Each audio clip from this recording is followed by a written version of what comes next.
নমস্কার, আমি তিতির ইচ্ছে থেকে দিদি চলে এলাম আবারও তোমাদের সামনে নতুন একটি ভিডিও নিয়ে। যদিও অনেক দিন পরে আসলাম, একটু কিছু প্রবলেম থাকার জন্য এতদিন তোমাদের সামনে আর আসতে পারিনি।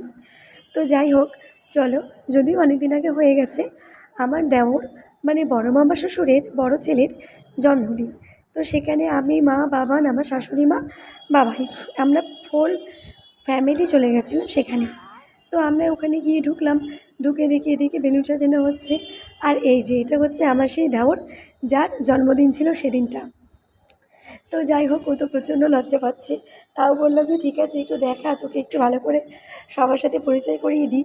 এটা হলো আবার আরও দুটো দেওর, এই ঘরে সব বেলুন ফুলিয়ে রেডি করছি। তো যথারীতি ওরা বেলুন টেলুন ফুলিয়ে রেডি করে রেখেছে।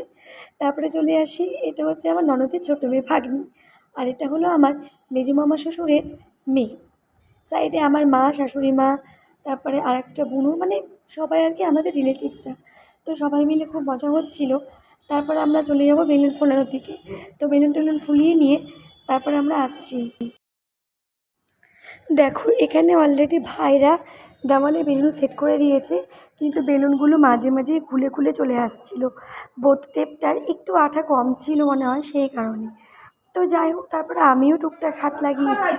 আর এখানে দেখো আমাদের রান্নাবান্নাও কিন্তু কমপ্লিট হয়ে গেছে।